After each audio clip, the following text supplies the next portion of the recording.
Hello friends, എല്ലാവർക്കും കേരള നിയമസഭാ തെരഞ്ഞെടുപ്പ് അൺഒഫീഷ്യൽ സർവേ 2026 സ്വാഗതം. നമ്മളിന്ന് നോക്കാൻ പോകുന്നത് കാസർഗോഡ് ജില്ലയിലെ അസംബ്ലി മണ്ഡലങ്ങളെ പറ്റിയാണ്. കാസർഗോഡ് ജില്ലയിൽ ആകെ 5 അസംബ്ലി മണ്ഡലങ്ങളാണുള്ളത്.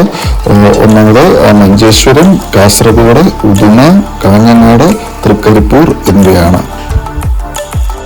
2021 അസംബ്ലി ഇലക്ഷനിൽ മഞ്ചേശ്വരം മണ്ഡലത്തിൽ മുസ്ലിം ലീഗിന്റെ AK അഷറഫിന് ലഭിച്ചത് 65,858 വോട്ടായിരുന്നു. അതുപോലെ തന്നെ BJPയുടെ K സുരേന്ദ്രന് 65,013 വോട്ടും CPIMന്റെ VV രമേശന് 40,639 വോട്ടാണ് ലഭിച്ചത്. കേവലം 855 വോട്ടിന്റെ ഭൂരിപക്ഷത്തിലാണ് AK അഷറഫ് അവിടെ വിജയിച്ചത്.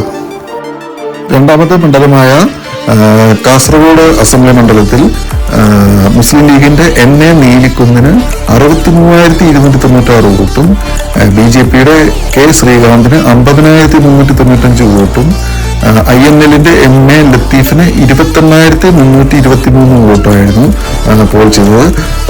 കേവലം 12,901 വോട്ടിന്റെ ഭൂരിപക്ഷത്തിലായിരുന്നു NA നീലിക്കുന്ന് അവിടെ വിജയിച്ചു കയറിയത്. മൂന്നാമത്തെ മണ്ഡലമായ ഉദുമ മണ്ഡലത്തിലെ 2021 കണക്കുകൾ പരിശോധിക്കുകയാണെന്നുണ്ടെങ്കിൽ CPIMന്റെ CH കുഞ്ഞാമ്പൂവിന് 78,664 വോട്ടാണ് പോൾ ചെയ്തത്. അതുപോലെ തന്നെ ഇന്ത്യൻ നാഷണൽ കോൺഗ്രസിന്റെ പേരിയ ബാലകൃഷ്ണന് 65,342 വോട്ടും BJPയുടെ A വേലായുധന് 20,360 വോട്ടുമാണ് പോൾ ചെയ്തത്. 13,322 വോട്ടിന്റെ ഭൂരിപക്ഷത്തോടുകൂടി CH കുഞ്ഞാമ്പൂവായിരുന്നു 21 അവിടെ വിജയിച്ചു കയറിയിരുന്നത്.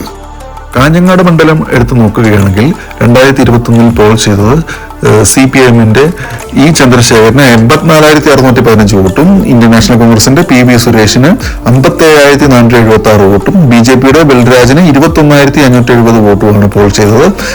കേവലം 27,739 വോട്ടിന്റെ ഭൂരിപക്ഷത്തോടുകൂടി E ചന്ദ്രശേഖരനായിരുന്നു അവിടെ വിജയിച്ചു വന്നത്. കാസർഗോഡ് ജില്ലയിലെ അവസാനത്തെ മണ്ഡലമായ തൃക്കരിപ്പൂർ മണ്ഡലം എടുക്കുകയാണെന്നുണ്ടെങ്കിൽ 2021 CPIMന്റെ M രാജഗോപാലിന് 86,151 വോട്ടും KECയുടെ MP ജോസഫിന് 60,014 വോട്ടും BJPയുടെ ഷിബിൻ TVക്ക് 10,961 വോട്ടുമാണ് ലഭിച്ചത്. കേവലം 26,737 വോട്ടിന്റെ ഭൂരിപക്ഷത്തോടുകൂടി CPIMന്റെ M രാജഗോപാലൻ അവിടെ ജയിച്ചു കയറുകയായിരുന്നു. അതുപോലെ തന്നെ കാസർഗോഡ് ജില്ലയിലെ 5 മണ്ഡലങ്ങളിലും വരാൻ സാധ്യതയുള്ള സ്ഥാനാർത്ഥികളുടെ പേര് ദയവായി കമന്റ് ബോക്സിൽ രേഖപ്പെടുത്തുക. 2026 അസംബ്ലി തെരഞ്ഞെടുപ്പിലൂടെ കേരളം ആര് ഭരിക്കുമെന്നും കമന്റ് ചെയ്യുക. അടുത്ത ദിവസം നമ്മൾ കണ്ണൂർ ജില്ലയും അവിടുത്തെ മണ്ഡലങ്ങളെ പറ്റിയായിരിക്കും ചർച്ച ചെയ്യുന്നത്. അതുപോലെ കേരളത്തിലെ എല്ലാ ജില്ലകളിലെ 140 മണ്ഡലങ്ങളെ പറ്റിയും നമ്മൾ ഈ ചാനലിൽ ചർച്ച ചെയ്യുന്നതായിരിക്കും. ഈ ചാനലിൽ 2026 കേരള ഇലക്ഷന്റെ എല്ലാ അപ്ഡേറ്റ്സും ഉണ്ടായിരിക്കുന്നതാണ്. ദയവായി ചാനൽ സബ്സ്ക്രൈബ് ചെയ്യാത്ത എല്ലാവരും ചാനൽ സബ്സ്ക്രൈബ് ചെയ്യുക. അതുപോലെ തന്നെ മാക്സിമം ഷെയറും ചെയ്യുക. Thank you.